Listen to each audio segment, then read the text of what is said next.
Hola chicos, vamos a continuar con las reacciones redox, con el ajuste medio ácido o en medio básico, dependiendo del enunciado, y vamos a ir continuando con la relación de problemas. Vamos a hacer el 53, ¿vale? Lo leo al principio, nos dice que el cobre metálico reacciona con el ácido nítrico, obteniéndose como producto de la reacción nitrato de cobre 2, monóxido de nitrógeno y agua. En el apartado A dice que calculemos, que ajustemos la ecuación iónica y molecular por el método ion-electrón, igual que siempre, y en el apartado B que calculemos la masa de nitrato de cobre 2 que se obtendrá a partir de 50 gramos de cobre y 250 mililitros de ácido clorhídrico 0,1 molar, ¿vale? Un cálculo estequiométrico como siempre. Bien, vamos a Vamos a escribirlo primero la reacción ya lo conocemos, ¿vale? Es el cobre sólido con ácido nítrico. Esta reacción ya la hemos visto un montón de veces, ¿vale? Que reaccionan y nos forman el nitrato de cobre 2, el monóxido de nitrógeno y agua. Colocamos los estados de agregación en todos y vamos a poner los números de oxidación lo primero. En el oxígeno del agua sabemos que es -2 y el hidrógeno +1, como siempre. Este oxígeno del monóxido de nitrógeno es -2, mientras que el nitrógeno aquí tiene número de oxidación +2. Cuidado que me he equivocado, no es +4, es +2, ¿vale? Ahí, para que salga neutro. Este oxígeno del nitrato es -2. El número de oxidación de este cobre es +2, que lo pone ahí. Y el del nitrógeno, pues podemos hacer la cuenta, si os parece. Como es una oxosal, con un paréntesis lo vamos a hacer. Serían -2 por 3, sería -6. Pero como aquí tengo un -2, ¿vale? Un 2, pues sería -12. Aquí quedaría un -12. El cobre es +2, +2 -12, me quedaría -10. Para poder compensar ese -10, teniendo en cuenta que va a haber dos nitrógenos, porque pone NO3 2, entre paréntesis, ¿no? Quiere decir que cada uno de esos nitrógenos va a tener el número de oxidación +5.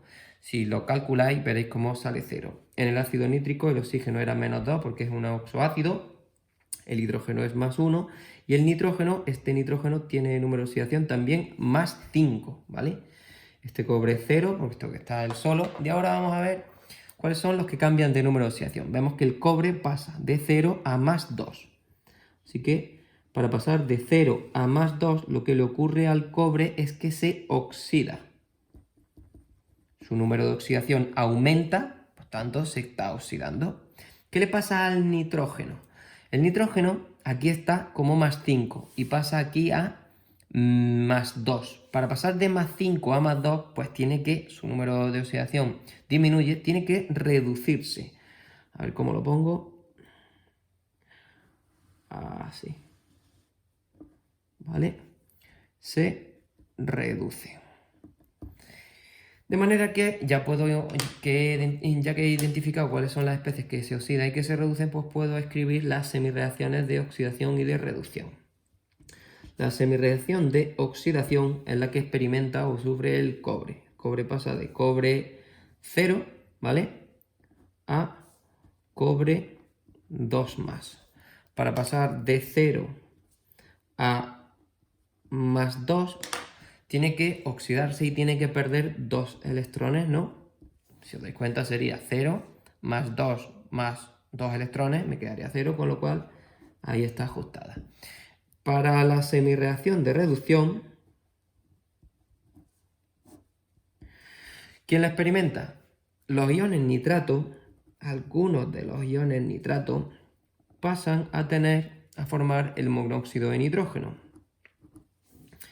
Aquí el nitrógeno tiene número de oxidación +5, mientras que aquí tiene +2. Para pasar de +5 a +2 tienes que sumar 3 electrones. Esta ya la hemos visto antes, ¿no? Y así tendríamos las cargas ajustadas. Me faltan los oxígenos. Los oxígenos aquí tenemos 3 oxígenos y aquí tenemos solo uno.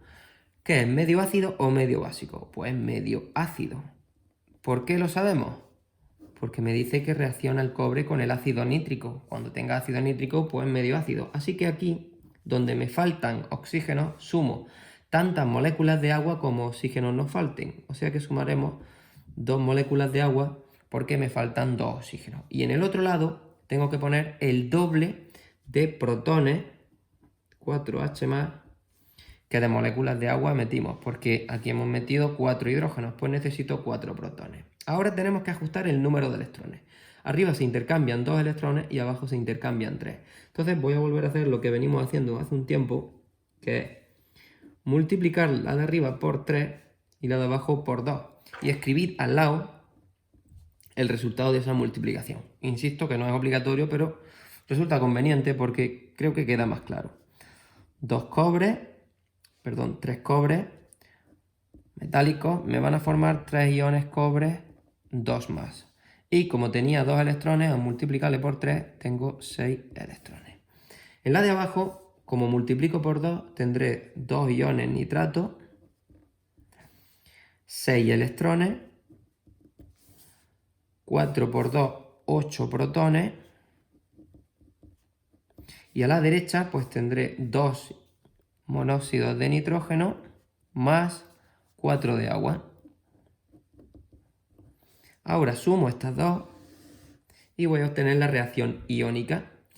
Si os parece, voy a quitar esto y esto para que no me moleste y voy a seguir este orden que tengo arriba. Primero el cobre. 3 cobre, 3 de Cu, más. Los nitratos son 2 iones nitrato, 8 protones, ¿vale? Y eso me van a dar 3 iones cobre 2 más,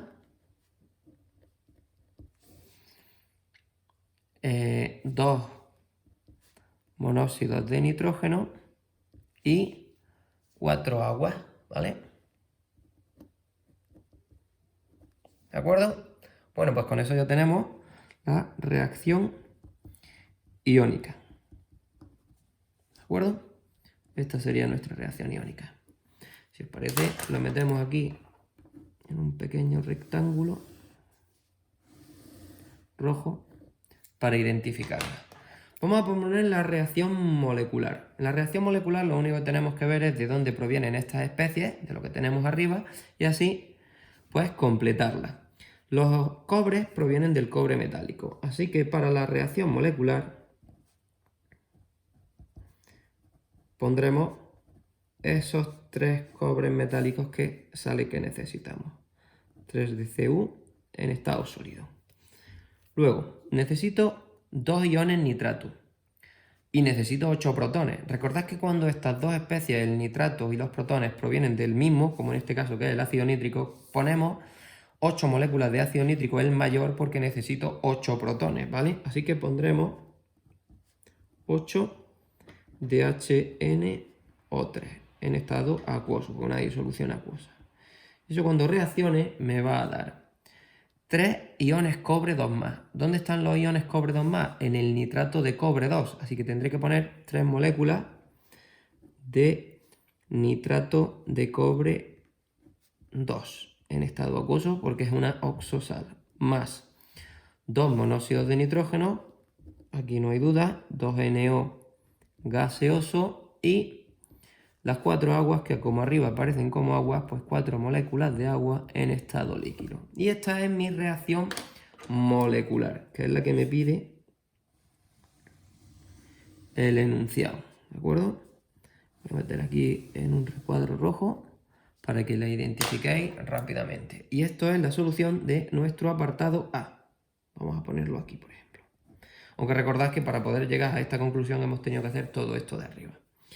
En el apartado B es un cálculo estequiométrico, como siempre, que vale un punto. Me pide, os recuerdo, que calcule la masa, tengo que calcular la masa del nitrato de cobre 2 que se obtiene a partir de 250 mililitros de ácido nítrico, 250 mililitros de ácido nítrico de concentración 0,1 molar y 50 gramos de cobre.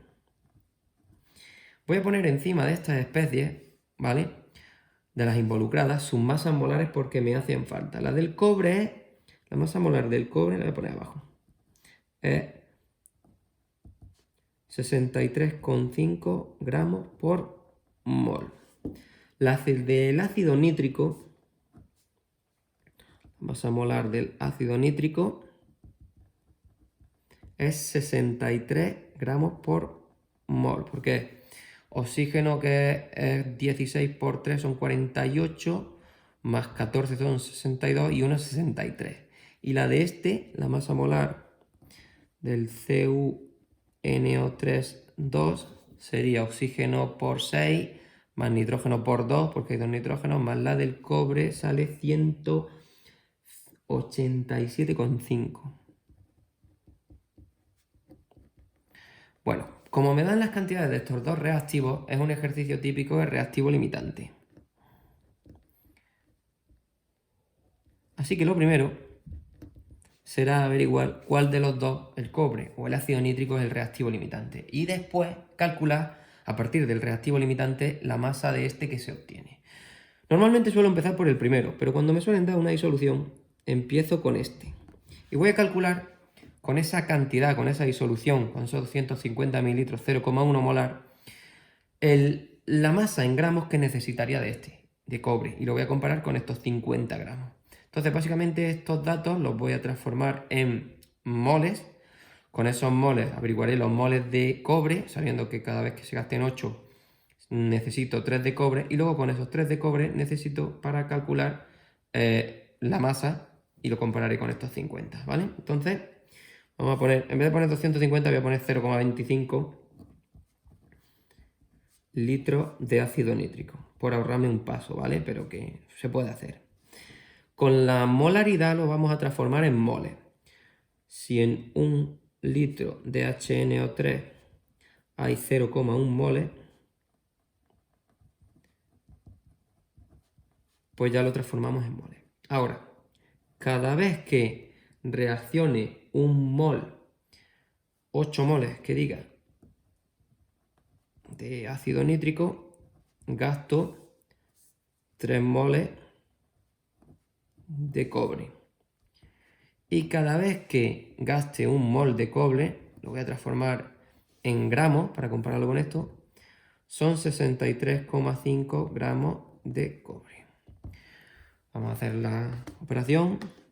0,25 por 0,1 por 8 lo divido entre 3 y lo multiplico por 63,5 y me sale que necesito 4,32.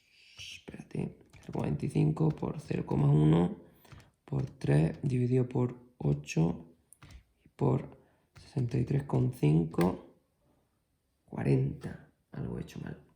Ah, no lo dividió entre 8. A ver, por enésima vez. 25 por 0,1 por 3 lo divido entre 8 por 63,5 igual a eso, 0,59, ¿vale? Necesito 0,59 gramos de cobre. Bien, si os fijáis, para gastar esta cantidad, esos 250 mililitros de concentración 0,1 molar, necesitaría 0,59 gramos de cobre. Y tengo 50 gramos de cobre, con lo cual me sobra. El cobre está en exceso. ¿Quién es el reactivo limitante? Pues el ácido nítrico. Entonces, para calcular los gramos que se obtienen del nitrato de cobre 2, vamos a utilizar el ácido nítrico, que es el reactivo limitante. Vamos a partir de estas cantidades calcular los gramos que necesito o que voy a obtener de este, mejor dicho. Igual, empezamos con los 0,25 litros de ácido nítrico, con su molaridad, que es 0,1 mol de ácido nítrico en 1 litro de ácido nítrico, lo transformo en moles. Cada vez que reaccionen 8 moles de ácido nítrico, se producen 3 moles de nitrato de cobre 2. Y en 1 mol del nitrato de cobre 2 hay la masa molar, que son 187,5 gramos de CuNO3. 2. Vamos a hacer la operación, sería 0,25 por 0,1 por 3, lo divido entre 8, que es este 8, y lo multiplico por 187,5 y nos sale que voy a obtener 1,76, voy a redondear un poco, gramos de el nitrato de cobre 2, ¿vale? Entonces, ¿qué es lo que hemos hecho? Lo primero, ajustar por el método ion-electrón como siempre, ¿vale? Planteamos la semirreacción de oxidación y la semirreacción de reducción. Ajustamos hidrógenos y oxígenos. Ajustamos los electrones intercambiando los números por los que van multiplicados, como siempre. Sumamos las dos reacciones iónicas para las dos semirreacciones para obtener la reacción iónica. Y obtenemos la molecular, fijándonos arriba. No se os olvide los estados de agregación, ¿vale? Y luego en el cálculo estequiométrico, cuando nos den cantidades de dos reactivos, hay que aplicar el reactivo limitante. Se calcula a partir de la cantidad de uno, la cantidad que se necesita del otro. Y cuando ya sepamos cuál es el reactivo limitante, pues averiguamos cuál es la masa del producto que se produce, ¿vale? Bueno, ahí os lo dejo. Y si tenéis cualquier duda, me preguntáis, ¿vale? Venga, chao.